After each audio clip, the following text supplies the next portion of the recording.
sa mga paginot na barata. Chief tanod gadan kan pagbabadilon kan sa iyang bayaw sa Iriga City. Labyo 8 milyong pisong kantidad nin danyos na itala sa pagkasulukan si Pokot Public Market. Labi 300,000 pisong kantidad din pig tutubo na Shabu na kumpiskar sa bypass operation sa Pili Camarines Sur. Asin, sa rugadaan anong katawan lugaran sa duwang magkasuwin aksidente sa tinampo sa Sorsogon.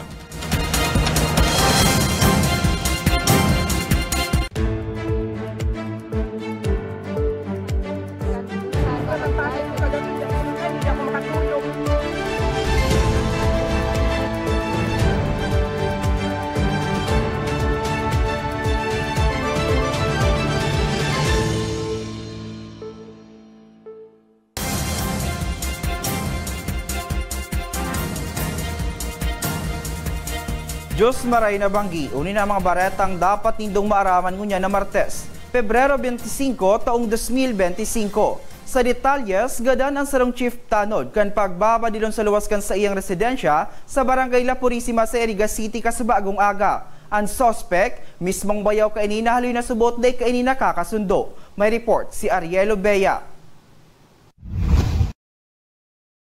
Dainaw minubot pang buhay sa ospital ang Chief Tanod kan Barangay La Purisima sa Iriga City, Camarines Sur na pinagbabadil kan sa iya mansa ng bayaw alas 6 kasubagong aga. Pigbisto ang biktima na sarong 47 anyos na pinagbabadil sa luwas kan sa iyang harong kan suspect na pigbistong si alias Jericho, 39 anyos sarong security guard. Basado sa inisyal na investigasyon, haloy nang day may pinagkakasinubutan ang biktima asin ang suspect. Gamit man kan suspect sa krimen ang kalibre 38 kaining badil. Nakuha man sa lugar ang 4 na basyo nin bala. Ang pinagpuunan po kang kunyan insidente is iriwal po sa pamilya. Kasi ang biktima po ay bayaw po kang suspect. Kumbaga igwa man lang po sindang family iriwalan dahil na marinig nagkintindihan. Kaya lang sabi kang suspect nga ni dahil niya daakinayan, dahil niya na control kaya araw kayo ang ginibo niya sa iyang bayaw. Sa ngunya nasa kustudiya pa kan Iriga CPS ang suspect na mahampang sa kasong murder asin pagbayular sa gun ban. Ang suspect yaw na po igdi sa kustudiya kang police igdi po sa Iriga City Police Station, and then pigpipreparar naman po ang pwedeng i-file kang kaso sa iya, iyo po nga itong murder and violation of COMELEC Resolution number 11067 na iyo po nga ang COMELEC gun ban. Nagpagirumduman ang PNP sa publiko na mas maray na iaagi sa maray na pag-ururon an anuman na day pagkakasinubutan nga ni daing pagbasulan sa udyan. Para sa mga baretang tatak Bicol, Arielo Bea.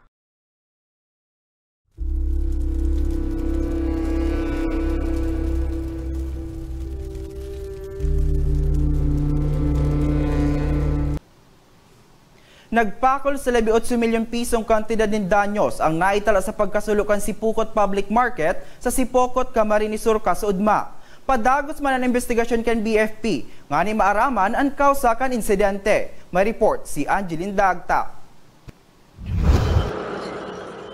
Uminabot sa 8.7 million pesos ang naitalang danyo sa pagkasulukan si Pokot Public Market sa Barangay North Centro, Sipokot, Camarines Sur, kasuudmang alas 2:28 nin hapon. Sigun sa Bureau of Fire Protection Sipokot, nagpuon ang kasulo sa sarong tindahan sa nasabing merkado. Makaskas man daang luminukop ang kalayo, huli tagibo sa naman ang mga tindahan sa light materials. 12 fire trucks ang nagtarabanga sa pagpalsok kan kalayo. Uminabot man ini sa ikatulong alarma antes na maideklarang fire out alas 8:30 kasubanggi. Ayong una po yung makapal na usok. So, dahil yung nasunog po is mga plastic, grocery items. So, medyo makapal po talaga yung usok. Ayun, mahangin nung time na yon. So, mabilis siyang kumalat dahil magkakatabi nga. Total na 31 tindahan ang totally damaged, mantang daima na nai-record na nagadano nakulugan sa insidente. Building 3 mayroong 21. So, may nadamay kasing mga vegetable, yung parang mga maritatas. Yung katabi, 10 din yun. So, doon lang naman umikot kasi nung dumami na yung fire truck, napaikutan na natin. Sigu naman kay Engineer Enrique Junicio kan Planning and Design Section kan DPWH Camarines Sur 1st District Engineering Office. Makondusir man sindanin assessment nga ni madeterminar kung kinakaipuhan na i-renovate o i-reconstruct ang nasulong merkado publiko. First of all po yung integrity ng building kung kaya pa po siya for renovation or reconstruction. after po nung evaluation ng integrity niya, we have two options for reconstruction tapos renovation. Pero on one side, parang totally damaged talaga. Makikita nyo naman sa by visual inspection. Sa ngunyan, padagos pa ang piggigibong investigasyon kan si Pokot BFP nga ni maaraman kung ano ang kausa kan insidente. Para sa mga baretang Tatak Bicol, Angeline Dagta.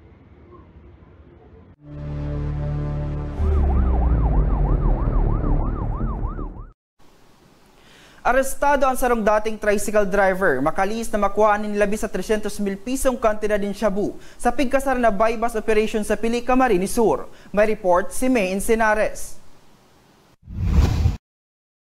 Nadakop kan pinagsararong puwersa kan Pili Municipal Police Station, Camarines Sur Provincial Police Office, Police Drug Enforcement Unit, asin PDEA Bicol ang sarong dating tricycle driver sa pigkasar na bypass operation sa Zone 2 Barangay San Agustin, Pili, Camarines Sur pasado alas 11:30 nin Banggi na kaaging Biyernes. Pigbisto ang suspect na si Guili Pa, 47 anyos, may agom, asin residente ka nasabing banwaan. Nakuha sa posisyon kan suspect ang labi sa 300,000 pesong kantidad ng shabu na may gabat na poko mas o menos 52.3 gramo. Pwede na po yun ng pusher buyer po namin, ng pusher buyer. May ginamit siyang isang genuine 1,000 peso bill. Tapos nasa ibabaw ng 12 pieces 1,000 bill na budel money.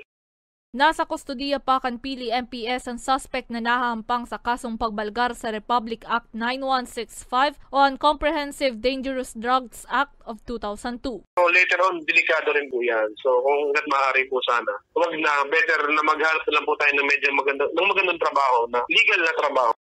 Katakod kay ni, liwat man na nagtaong patani dan Pili MPS sa mga individual na imbelto sa paggamit asin pagpapalakop nin ilegal na droga na ini, ang tuldukon na habang igwapang tsansang makapagbakli. Para sa mga baretang Tatak Bicol, May Encinares.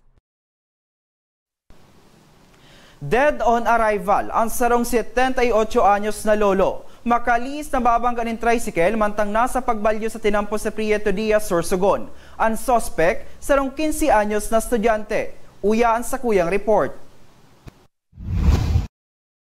Dead on arrival ang sarong 68 anyos na lolo makalis na mabangga ng tricycle na pigmamaniho nin sarong 15 anyos na lalaki sa barangay Gugon, Prieto Diaz, Sorsogon mag-aalas 6 Banggi ka nakaaging Biyernes. Pigbisto ang biktima na si alias Tasio, residente kan barangay Maningkay de Oro, parehong Banwaan. Pigbisto man ang suspect na si alias Boy, estudyante, residente kan barangay San Isidro, parehong Banwaan. Sa investigasyon, nagbabalyo ang biktima sa nasabing tinampo kan mabangga kan tricycle na nagresulta sa mga sinapo kaining lugad. Pauli naman ang suspect kan manyara ang insidente na lugadan man sa pangyayari. Sarong barangay sa Prieto Diaz. Ngunyan po, pag-abot niya po duman sa may pinangyarihan, nagbaba siya sa motor niya, tapos nagbalyo po sa ibong na tinampo. May didimanan po, nakapamilya duman sa ibong. Ngunyan po, may po na top down, masigkatan mo ng padalagan. Siguro po, dahil napansin so biktima. Yun ang, nabundol na po ito na biktima.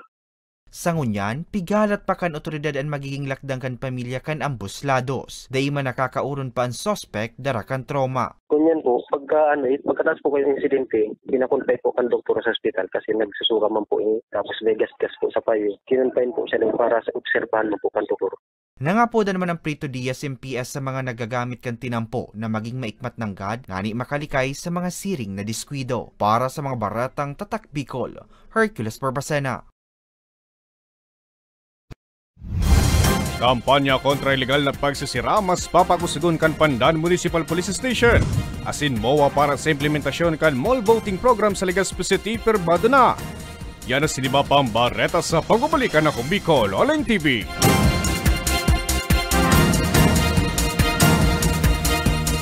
Marahin aldaw sa Indo Gabos. Ang aldaw na ini ay para sa Indo, para sa tuyang mga kababayang Bicolano na nangangaipuhan kan kalinga, asin manlain-lain na medikal na serbisyo. Ini po ang sa tuyang dalan para makapaghatod kan serbisyo maski guraano ini karayo o karani ang sa indong kinamumugtakan. Ang Tarabangan Caravan ay sarupong inisyatibo kanako Bicol Party List na igwang layunin na darahon ang serbisyo medikal as in dental direkta sa saindong mga komunidad. Aram po niya to na daigabos may kakayahan o pagkakataon na makaduman sa ospital o klinika. Kaya't kami na po ang nagrarani sa Indo. Kaibahan ang matitibay na doktor, dentista, medical personnel, as in mga volunteer kan Ako Bicol Party List. Libre po gabos ang serbisyo medikal, dental, laboratory, as in mga bulong. Wala po kamo na dapat ihadit sa gastusin taini ay para sa indong kalusugan. Kaiba taman po ang satuyang programa ang libreng gupit, as in masahe para sa satuyang mga kababayan. Maliban digdi, may local recruitment activity man kitangunyan. Ini po sarong biyaya para sa satuyang mga kababayan na nag-aanap kitrabaho. Sana po ay makatabang ini sa Indo. Tangani, makaanap ki mga bagong oportunidad para sa saindong pamilya. Mga kababayan, buya ko pong ipaabot sa Indo na Ako Bicol Party List permi yaon para sa Indo. Sadto ngunyan asin sa maabot. Kami po ay padagos paglilingkod sa bawat Bicolano. Kami po ay nagpapasalamat sa saindong padagos na suporta. Habang yaon ang suporta kan kada Bicolano sa Ako Bicol Party List, padagos po niya to dadarahon ang mga programa na direktang nakakapiktar asin nakakatabang sa saindong gabos. Sa giraray, dakulaw pasasalamat po sa indong pagtangkilig asin pagtitiwala naway padagos niya tong ipangaji ang mga kalusugan asin kaligtasan kang bawat saro. Padagos po kitang magtarabangan asin magkasararo para sa mas malusog asin masiglang Bicolandia. Nakulang salamat po asin maray na aldaw sa indong gabos.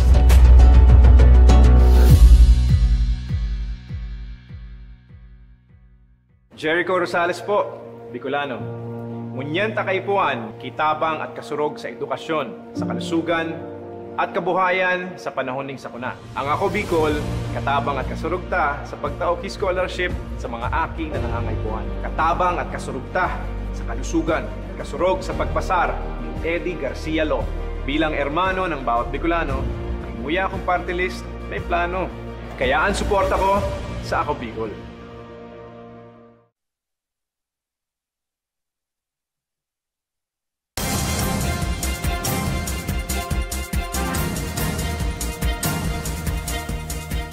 Nagbabalikan Ako Bicol Online TV. Anong katawan na italang lugadan kan magbangga ng sarong pampasaherong jeep asin kotse sa Pilar, Sorsogon?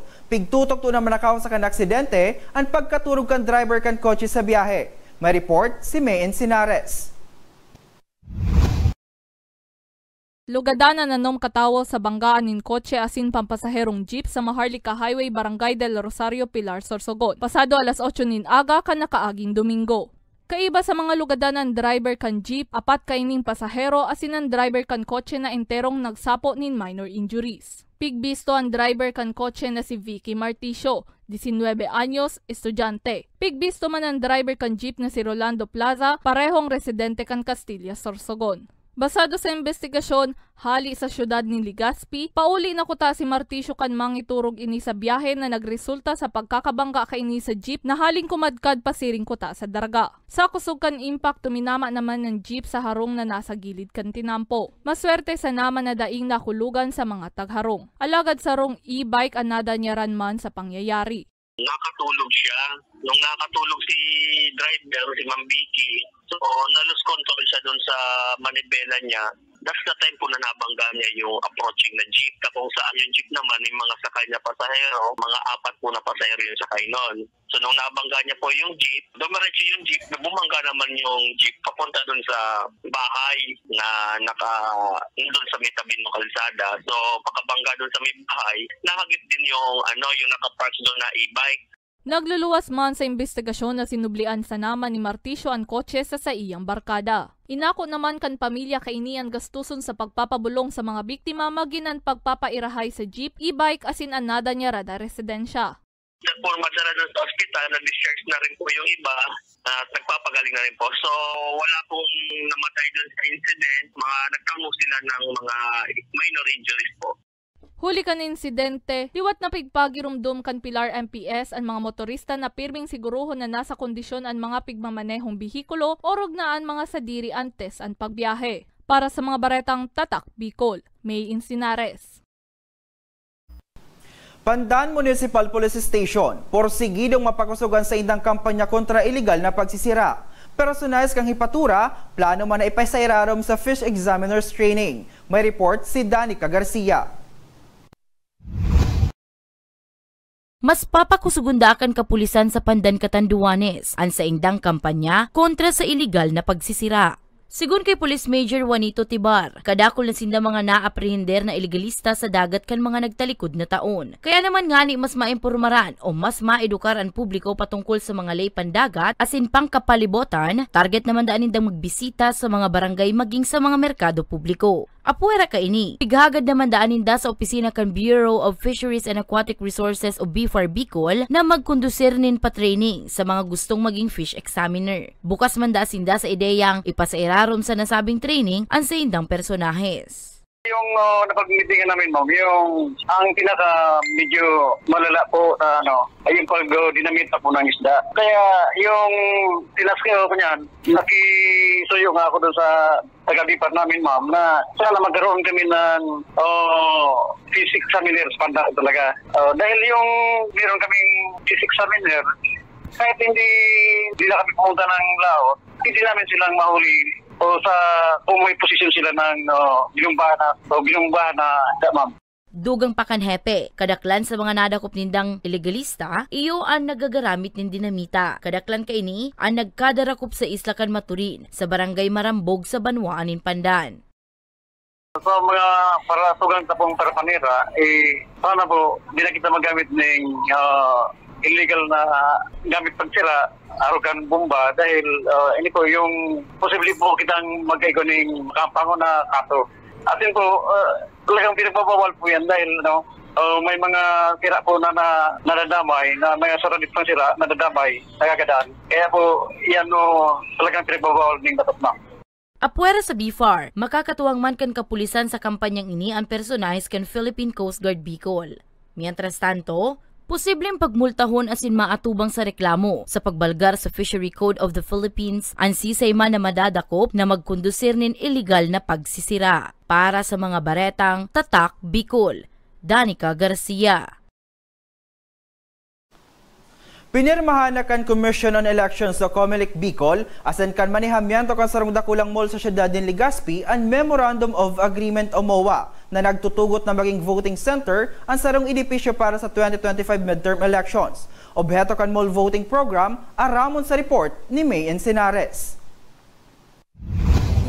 Pinirmahan na kan Commission on Elections o Comelec Bicol asin kan manihamiento kan sarong dakulang mall sa siyudad nin Legazpi ang Memorandum of Agreement o MOA na nagtutugot na maging voting center ang nasabing edipisyo para sa 2025 midterm elections. Sigun kay Comelec Bicol Director Attorney Maria Juana Valesa, parte pa ini kan sa indang padagos na pag-inguha na mataawanin mas komportableng pagboto ang mga botanteng albayano. Makikinabang sa nasabing programa ang mga residente kan Barangay Lapu-Lapu, parehong syudad na may 1,061 botante. Hindi lang mall voting ang in-accommodate nila, including registration.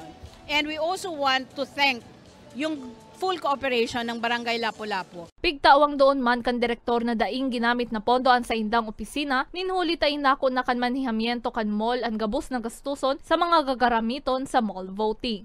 Sobrang thankful kami kasi alam namin na pag na-transfer namin ang isang presinto sa isang mall, we believe na mas safer ang election dyan, mas orderly at mas convenient sa mga tao, sa mga botante. Magigirumduman, inot na pigkondusera ang mall voting kataong 2022 para sa barangay asin sanggo ni ang kabataan elections kung sa insaro ang Bicol sa mga matrayumpong nakapag-implementar kaini sa bilog na nasyon.